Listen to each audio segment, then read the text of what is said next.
tell us, you need to hit these exact metrics as you're growing for each stage. And so whether you're seed, pre-seed, series A, it'll be an amazing experience to get him to go through that with us. All right. So the theme of today is get hot by going cold. And I know a lot of you are probably thinking, oh boy, Don's about to tell us we need to be doing cold baths. Not quite. Today, we are here to talk about cold messaging and the power that that brings. So I'm going to share a personal story, emphasize the revenue mindset and how I messed up in the past by not prioritizing revenue. I'm going to show you LinkedIn hacks that I've been using forever that have gotten me a hold of like some incredible people over the years. I'll talk about the resources I built and show you where you can get those within school. I'll launch them after this conversation, and then we'll do the Q&A where you can ask questions about everything you just heard, as well as just anything around your startup. And please, everyone's welcome to answer those questions as well and step up and try to help each other. So this is the story. I was a huge believer in mission-led entrepreneurship, and I still am. But I used to believe that the mission and the vision was the most important thing. And whether you're pre-seed, seed, or series A, I think this applies because there's always these small decisions you go through without your day where you might not choose revenue and you might choose something else. This is kind of my reason why you should always be picking revenue. So to give a quick background, my last business was a virtual events company. It worked on Android, iOS, PC, Mac, and headset. It allowed people to turn themselves into a clone of themselves as an avatar and then go to virtual events and socialize and network. This was screenshots of our product. There's my character in the bottom left corner with the red shirt. And this was an event we hosted with Face Africa. So Face Africa was an amazing organization that raises money and then brings clean water to local places in Africa. To me, as a mission-led founder, this was like perfectly in line with what I was trying to do. People could come from all over the world that couldn't otherwise travel or afford flights to come to these events. They could donate, and then that donation was actually being used for good, and we were helping people out in Africa that were able to then get clean water. So it was an amazing thing. We were working with the United Nations. We were working with a bunch of great organizations to do this stuff. And this was basically my mindset at that time. It was about like, let's stick to our vision, our mission, we'll achieve success. We need to hire more people, make sure everybody's really happy in the company, give them everything they want, pay them as much as they want. Like that'll lead to revenue, that'll lead to success. Let's add this next feature, that'll lead to success. The users have been asking for it. Let's just keep working harder. Let's raise more money. Let's get the best VCs involved. This was my mindset. And because this is how I thought you built a business, was that you build a business and then the revenue follows. What I've realized is it's the exact opposite. So you start with revenue, you're ruthless about revenue, and then all of those good things and all of the mission that you want to achieve comes out of that. I see this mistake with founders all the time at every level where they might not prioritize revenue. And these are some of the things that leads to. So when I was talking about, I want to hire the best employees and hire a lot of them, I ended up having to fire all 20 employees by the end of this journey. There was one specific day where I had to fire our entire marketing team, 7 people back to back to back to back on 15-minute calls. Absolutely miserable. One of the worst experiences of my life. Because I was so gung-ho about sticking to the vision and, building exactly what I wanted, this castle in the sky, I basically ended up driving this business into the ground. We kept adding features that users would ask for. And that ended up me spending $3-4 million on product without ever really finding true product market fit, even though the entire time we were constantly doing what users were asking for. I kept working harder, kept spinning my wheels during this whole time for 4 years. I ended up burning myself out, and I would categorize it as driving myself into a bit of a depression for a while. And finally, my mindset was like, we need to raise money. The more money we have, the more successful we're going to be, the more people we can hire, the more product we can build. Let's keep raising money, get the best VCs. And I did get the best VCs. We had the co-founder of Twitter, Biz Stone, who put in 500K. We had General Catalyst. We had Spark Capital. Like I had the best VCs you could ever ask for as a 26-year-old, and realized at the end that that literally meant absolutely nothing and did absolutely nothing for us and didn't help the business really whatsoever. Here's a tangible example of why I was so misguided back in the day, because I wasn't prioritizing revenue. So this was March 2020. COVID's just starting. I get an email out of the blue from Nisha, and she says, "Hope you're well in this crazy COVID time. I'd like to introduce you to Jordan Crook, who's the managing editor of TechCrunch. She's leading the virtualization of the TechCrunch experience. She wanted to talk with you directly." Okay, like the greatest email I've ever gotten as an inbound was from the managing editor of TechCrunch. My whole life is about to change. I'm like so excited. We're going to be featured everywhere. They're going to be using us as a customer. All the VCs are going to want in. It was amazing. So I got on a call with Jordan, and she's basically telling me that because of this whole virtual event trend with COVID, they want us to build a virtual venue for TechCrunch where they can have avatars come into virtual TechCrunch disrupts. And we were talking about, tens of thousands to $100,000 to get all this stuff done. Because I was so committed to this vision I had in my head of doing good, having a free product, building a social media company that anyone can use, not going enterprise, I basically said no. And instead I said, but here's how you can self-serve yourself. If you want to use the product, we hope you use it. Huge mistake. To further reiterate kind of my lack of understanding of how important revenue was instead of mission and vision, here's an email from one of the potential or the users of our product. And they said, "We're running a large trade show. We're offering sponsorships to different people. They're around $3,000 each. Do you want me to pay you 20% of the sponsorship fee?" That was an email they sent me. And my literal response in September 2020 was, "This sounds great. We really appreciate the offer, but would happily enjoy you to keep the 20%. Please just let us know how much you make and how much you enjoyed it. That's more valuable to us than money right now." Again, this seems absolutely ludicrous and crazy, and it is when I look back on it. But I was so in the trenches of like, this is the vision we want to build. The whole team's working towards this vision of a free social media product. That's what we're going to do. And instead of following the money, I made these huge mistakes. Where did that lead me? As a 27-year-old, moving back with my parents with no money and just like completely distraught over this horrible, experience. I agree, Osco. I'm upset with the 26-year-old me. Okay, so what did this all teach me?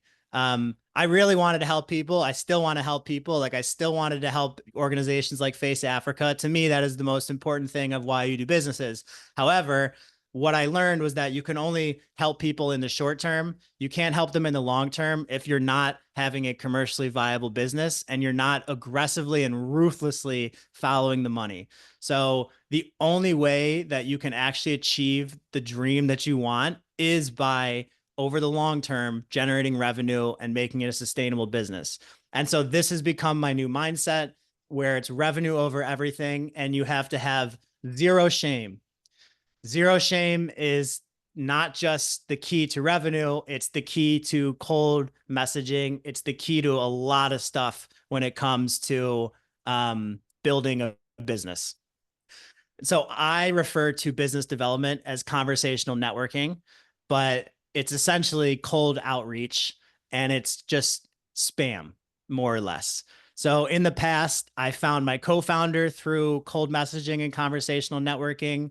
I hired a team of 20 people through conversational networking and cold emailing. I got all of our early users by doing that. I, raised the 10 million over the 10 years by doing that. I got all of our partnerships. I got all of our advisors. Like I mentioned earlier, the freaking Twitter co-founder was our advisor. And I was doing all this from just ruthless cold messaging. So after that all failed, I thought to myself, maybe that same skill of cold messaging would also help me with finding a job. Maybe it would also help me with doing consulting and sales. And so that's what I experimented with. It definitely helped me get a job. I ended up working at Meta. it definitely helped with sales. I've been independent for the last year and a half doing consulting and all of this other stuff. And it's all been through just ruthless cold messaging and doing the exact same process that I did to get all of these other goals accomplished, but now applying it to finance. Not only that, but I wanted to get into real estate a few months ago. I took this exact same process that I use and I applied it to real estate. And happy to report I've done my first deal and we're on term sheets with the second deal. And so like this stuff works. And that is why I built a cool module for everybody that basically explains exactly how I do this. And I'm going to go through some of those examples now. So I'll release this to Skool in a little bit, but you can go through here if you're not familiar with how Skool works. And step by step, you can go through and do exactly what I do for how I've accomplished all these goals. And then when you're done with the goal, there's this little mark as done button, and you just click it, and then you move on to the next one. It also has resources and templates in here that you can use. Again, this is the exact same system that I use, that I've used for years. I've simplified it to its best form. And so we're going to go through that right now. So basically, this is what I do. I'll use an example of, let's see. Okay, so let's start off with how I track everything first. So I have this sheet, which is available in here as well in a blank template format for you to use. Manage all interactions in an Excel spreadsheet. And if you click on this, you'll see that you can download this and copy it for yourself. This is a blank version that everyone you can go get within Skool. This is how I use this to do my real estate deals. So I would go cold email 100 people, and I'll show you the hacks of how I do that on LinkedIn. There's secret ways you can do it for free without having to send email messages. And I would write the broker's name. I blocked him out for privacy reasons, but I would write the broker's name. I would then check off when they respond. I would check off when we spoke on a call, and then whatever my kind of like material, my sales material was, which in this case was a tear sheet, I would check off once I've sent that to them. I would write down a little bit of notes around the conversation, and I would then write the primary contact of how I get in contact with a person, texting or emailing or LinkedIn. The reason why that's important is because the whole key to this whole system is following up on the same channel over and over and over. So this is the hack of how I would start. Eli told me that he's looking for a principal engineer in the virtual reality industry. And so Samantha told me she's looking for a Series B investor in the USA. So I use those two as the example here. So this is what I do. I go on LinkedIn and I search a few terms that I think are relative. So in this example, Eli's looking for a principal engineer in virtual reality. I literally just typed that into LinkedIn and it brought up all these different people.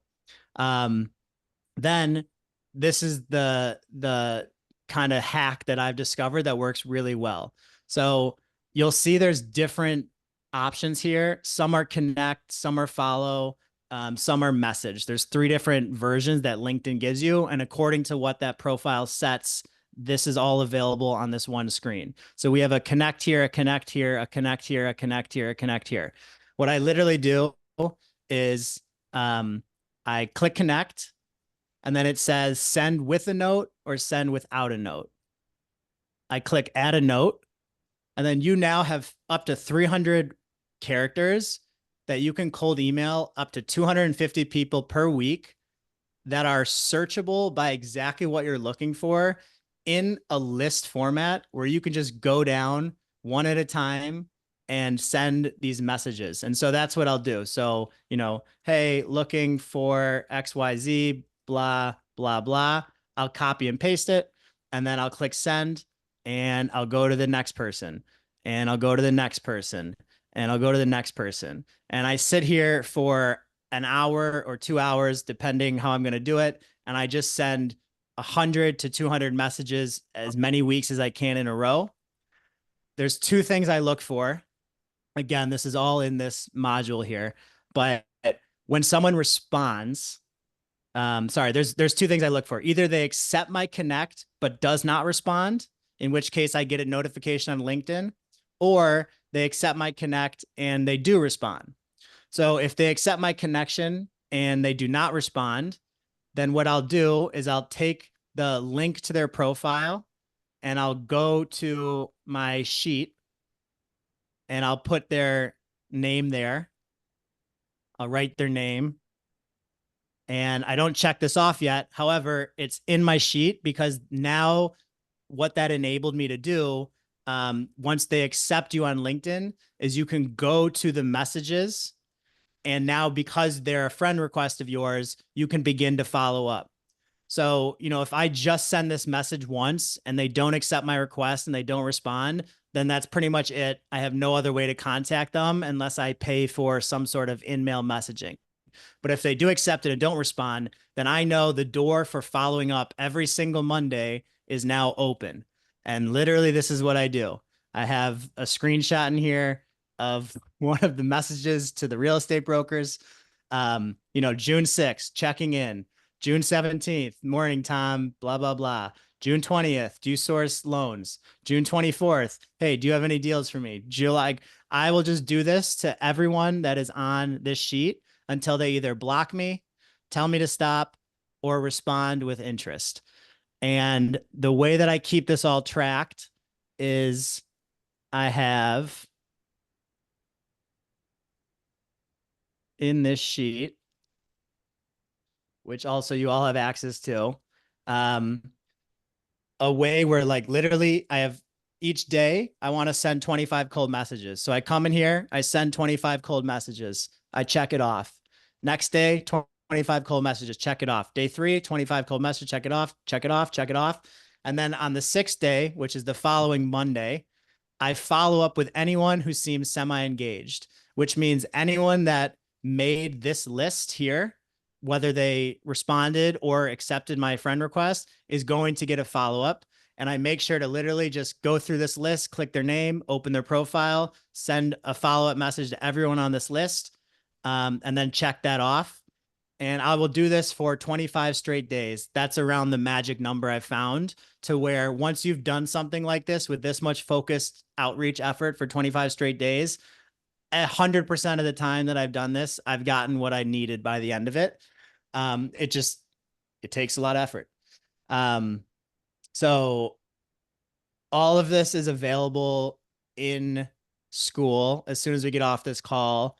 It's in the format where I give some advice of like, here's how I would craft a bio in LinkedIn. Here's how I would set stuff up. You should create 3 versions of your messages and then kind of over time look at what's being responded to and whittle down the right message. I use a platform called Text Expander. So if I type the words SFO, which you'll see right now, and click space, oh, it's not going to work there. If I type the words SFO and click space, all right, it's not open. One sec, let me open it.